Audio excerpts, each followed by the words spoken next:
जय जगन्नाथ दर्शक बंधु श्री भक्ति चैनल को आपण मान को स्वागत जनाऊँ।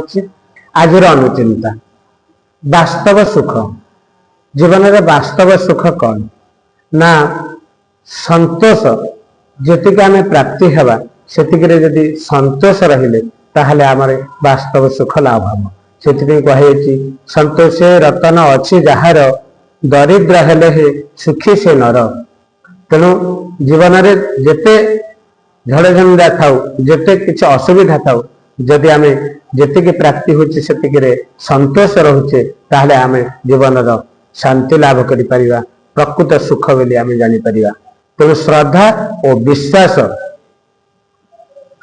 विश्वास भाव में जदि आम जीवन को अनुभव करवा जीवन प्रकृत सुख लाभ हेब। दया प्रेम एवं करुणा ये तीनोटी जाक पाथे